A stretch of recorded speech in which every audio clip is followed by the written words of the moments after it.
déclaré Fils de Dieu avec puissance selon l'Esprit de sainteté par sa résurrection d'entre les morts.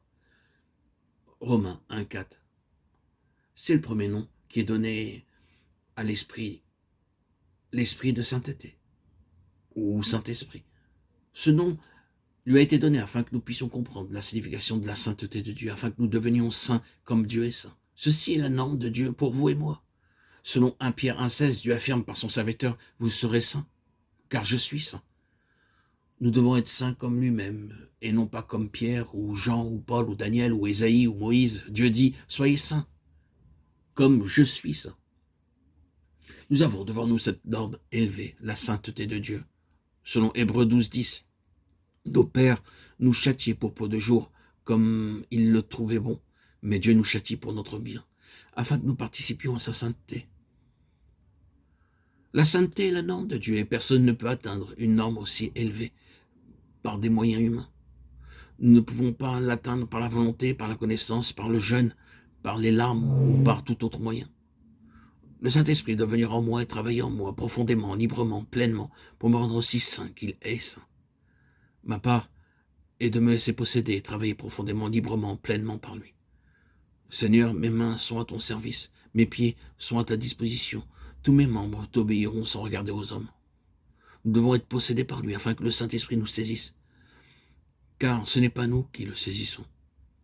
Certaines personnes s'imaginent qu'en vivant dans un endroit tranquille, elles deviendront plus saintes. C'est pourquoi autrefois, beaucoup entrèrent dans les ordres, mais c'était une fausse conception. En vivant dans un endroit retiré, sans voir personne, l'homme ne devient pas plus saint. Il y avait un homme qui vécut dans une caverne pendant 12 années. Il pensait sincèrement qu'en ne voyant ni homme ni femme et en ne mangeant pas de viande, il deviendrait plus saint. Il passa ainsi 12 années dans la caverne, vivant d'eau, d'herbe, de fruits sauvages. Quelqu'un lui demanda, « Monsieur, êtes-vous devenu plus saint ?» Il répondit alors, « J'ai commis davantage de fornication ici que je n'ai commis ailleurs, lorsque j'étais à l'extérieur dans le monde. Nos pensées ne nous quitteront jamais. » C'est le Saint-Esprit qui donne la sainteté, non moi-même. C'est pourquoi il est appelé l'Esprit de sainteté. À moins que nous ne soyons prêts à devenir saints, Dieu ne travaillera pas en nous. Beaucoup désirent le Saint-Esprit pour la puissance, pensant qu'en ayant plus de puissance, ils seront plus admirés. Les hommes diront, « Regardez, quel homme merveilleux, quel beau chrétien, quand il prie, quelque chose se produit toujours. » Les hommes cherchent la puissance, les manifestations, les signes, les prodiges, que sais-je. Mais ceci n'est pas l'ordre de Dieu. Sa première exigence est la sainteté. Et à moins que nous n'ayons le désir d'être saints comme Dieu est saint, le Saint-Esprit ne viendra jamais en nous librement. C'est pourquoi nous rencontrons beaucoup de gens qui désirent ardemment obtenir la plénitude du Saint-Esprit, mais qui sont cependant séduits par l'argent. Je vous citerai un exemple.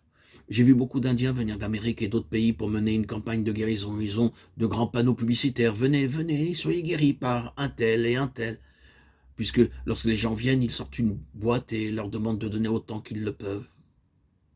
C'est une absurdité. C'est une moquerie. Ils disent aux gens de venir pour être guéris par la prière, puis ils mendient dès demain.